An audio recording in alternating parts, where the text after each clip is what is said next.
साथियों, एक बार फिर से आप लोगों का स्वागत करता हूं। आशा करता हूं आप लोग एकदम अच्छे होंगे और बहुत बेहतरीन तरीके से आप अपनी तैयारियों में लगातार आगे बढ़ रहे होंगे।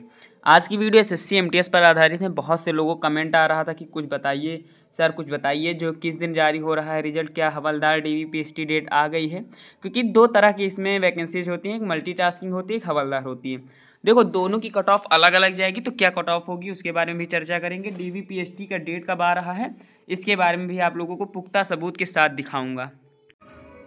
ठीक है, तो वीडियो को लास्ट तक देखिएगा। लास्ट तक मैं आप लोगों को बताऊंगा 70, 80, 90, 100 जिनके नंबर 70 से लेकर 100 के बीच में है, क्या उनका भी सिलेक्शन होगा, सेफ स्कोर क्या होगा उनके लिए, वो भी मैं आप लोगों को बताने वाला हूं। तो ध्यान से वीडियो देखिएगा और वीडियो को शेयर उनके पास जरूर करिएगा जो एसएससी एमटीएस की तैयारी कर रहे हैं या जिन्होंने एग्ज़ाम दिया है, क्योंकि 2025 भी किसी का लक्ष्य होगा एसएससी एमटीएस का। तो उनके लिए बहुत जल्द एक सीरीज़ लाने वाला हूं जिसमें उनको मैं बुक्स फ्री दूंगा, पीडीएफ फ्री दूंगा, सब कुछ फ्री दूंगा। क्लासेस भी हो सकता है फ्री दूं, लेकिन अभी मुश्किल है, लेकिन पीडीएफ नोट्स वगैरह मैं दे सकता हूं। ठीक है, अब आप लोगों के जितने भी क्वेश्चन थे मैंने आप लोगों के कमेंट बॉक्स से उठाए हैं।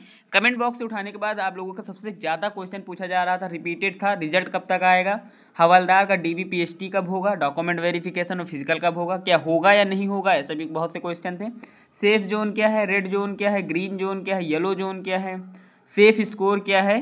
तो आप लोगों के हिसाब से मैं आप लोगों के लिए आप लोगों के शॉर्टकट तरीके में सारी जानकारी देने वाला हूं।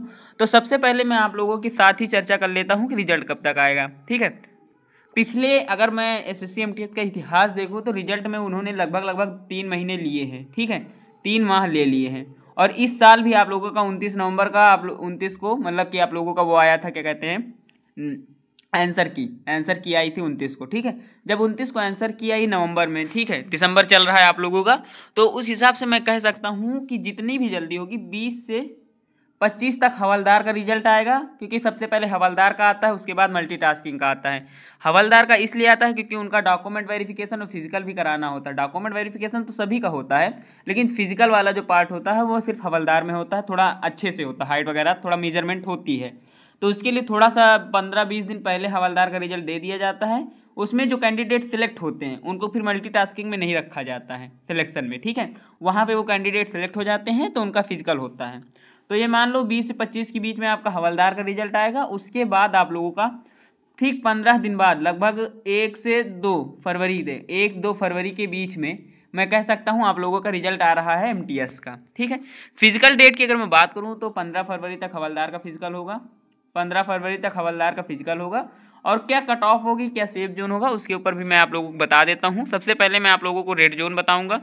देख सकते हैं यहाँ पर जो रेड जोन है आप लोगों का, सबसे पहले उत्तर प्रदेश आता है, फिर आपका बिहार, फिर झारखंड, फिर उड़ीसा, गुजरात, दिल्ली, एमपी यानी मध्य प्रदेश, वेस्ट बंगाल, चंडीगढ़, पंजाब। चंडीगढ़ में थोड़ा सही कर लीजिएगा। ठीक है, इनकी जो कट ऑफ होने वाली है, यहाँ की हाईएस्ट कट ऑफ जाएगी, जो जाएगी अगर जाएगी तो जनरल की ये देख सकते हैं यहाँ पर, जनरल की 123, ओबीसी की 118, ईडब्ल्यूएस की 118, ठीक है, एससी की 110 और एसटी की 103। इस कट ऑफ में मैं ये कह सकता हूँ +3 हो सकता है या फिर -2 हो सकता है, इसके अलावा कुछ नहीं होगा। Same as it is cut off होने वाली है। अभी मैंने बीपीएससी बहुत सी कट ऑफ मैंने बताई, लगभग 5 से 6 कट ऑफ इस साल मैंने बता दी आप लोगों को, जो कि हकीकत में वही निकल रही हैं। 100% नहीं, लेकिन 99% आसपास जो मैं कह रहा हूँ वही हो रहा है। या तो +3 होगा या +-2 होगा। ठीक, इसके अलावा कुछ नहीं होगा। +3 हो सकता है क्योंकि जनरल की 125 और 126 तक जा सकती है, कोई भी दिक्कत नहीं। ओबीसी की भी 121 जा सकती है और 115 भी हो सकती है। ठीक है, अब आप लोगों को रेड जोन में समझ में आ गया होगा कुछ। अगर आप भी किसी जोन से हैं और उसका जोन मतलब कि कमेंट करिए, जोन के साथ साथ आप लोग को अपना आंसर की का स्कोर करिए, मैं बता दूंगा आपका सिलेक्शन होगा या नहीं होगा। अब आप लोगों का ग्रीन जोन आता है। ग्रीन जोन में आप लोगों का क्या है, हिमाचल प्रदेश हो गया, अरुणाचल प्रदेश हो गया, महाराष्ट्र हो गया, तमिलनाडु हो गया, जम्मू कश्मीर हो गया। ये सभी जोन जितने मैंने आपको बताएं ये ग्रीन जोन में आते हैं। इनकी कट ऑफ उनके हिसाब से थोड़ी सी कम जाती है। अभी मैं येलो जोन भी बताऊंगा। यहाँ की कट ऑफ जो होने वाली है, जनरल की 112 से 116 होने वाली है, ओबीसी की 106 से 108 होने वाली है, ईडब्ल्यूएस की 107 से 108 होने वाली है, एससी की 102 से 104 होने वाली है और एसटी की 96 से 99 रहने वाली। इस कट ऑफ में भी मैं यही कहूँगा, या तो +1 होगा या -1 होगा, इसके अलावा कुछ नहीं होने वाला। Same as it is cut off होगी, कुछ भी बदलेगा नहीं। हाँ, ग्रीन जोन में थोड़े से जोन ऐड हो सकते हैं, ये मैं मानता हूँ। कुछ जोन ऐसे हैं जो मैंने पिछले हिस्ट्री में देखे कि इस बार तो उनकी कट ऑफ कम जा रही है, ठीक है।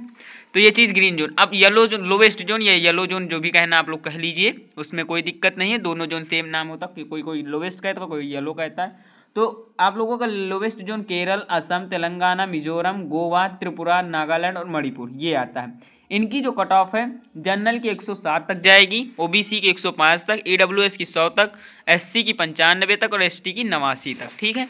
बहुत हुआ, इसमें भी -3 या फिर +3 का अनुमान मुझे देखने को मिल रहा है। इसके अलावा कुछ नहीं होगा, ऐसा as it is cut off होने वाली है। अब बहुत से लोगों का कमेंट आ रहा था कि जो हार्ड शिफ्ट हैं, सॉफ्ट से मतलब हार्डेस्ट हैं, लोवेस्ट हैं, मीडियम शिफ्ट हैं, उन शिफ्टों के बारे में भी जानकारी दे दो। तो उनके बारे में भी मैं लेकर आया हूँ आप लोगों के लिए। देखो, एक चीज़ आप ये लोग ये समझ लीजिएगा कि कोई भी एग्ज़ाम शिफ्ट का, जैसे मान लो मैं कहूँ 30 तारीख का जो शिफ्ट था वो हार्ड था, 14 का जो था तो वो तो 10 वाला था, उसको बात ही नहीं करेंगे। लेकिन जो हार्डेस्ट शिफ्ट थी, जिस भी एग्ज़ाम में आपने सेंटर में एग्ज़ाम दिया है, ऐसा यही सोच कर करिए कि आपकी शिफ्ट सबसे सॉफ्ट है। क्योंकि जब मैं एग्ज़ाम 21 तारीख को मेरा एग्ज़ाम था तो वो शिफ्ट मैं कह सकता हूँ कि ईजी थी। लेकिन जो भी 30 तारीख के जितने भी शिफ्ट थे वो सारे हार्ड थे, ठीक है। आने वाले सभी 14 को हो, चाहे वो 12 को हो, चाहे 11 को हो, सभी अपने आप में हार्ड शिफ्ट होते हैं। एसएससी कभी भी एक नॉर्मल पेपर नहीं बनाता है, ठीक है। तो चीज़ों को आसान बनाने के लिए मैं कह सकता हूँ कि आपने जिस शिफ्ट में पेपर दिया वो सॉफ्ट शिफ्ट होगी। तो जितनी जानकारी मेरे पास थी, जितनी जानकारी मुझे प्राप्त हुई थी, मैंने बता दिया आप लोगों को। रिजल्ट डेट भी बता दी है कि आपको 20 से 25 जनवरी तक हवलदार का, 1 से लेकर के 5 फरवरी तक आप लोगों का एमटीएस का रिजल्ट देखने को मिलेगा। और जो हवलदार है उनका पीएसटी भी 15 फरवरी के आसपास होगा। तो इन चीज़ों पर ध्यान रखिएगा और वीडियो ज़रूर उनके पास शेयर करिएगा जिनको इन चीज़ों की जानकारी नहीं है, ताकि जो भी चीज़ें मुझसे रह रही हो कमेंट बॉक्स में ज़रूर आए और फिर मैं एक और वीडियो बनाकर आप लोगों को समझाने का प्रयास करूं। तो आशा है, उम्मीद है वीडियो आप लोगों को पसंद आई होगी। मिलूंगा नेक्स्ट वीडियो में, तब तक के लिए धन्यवाद।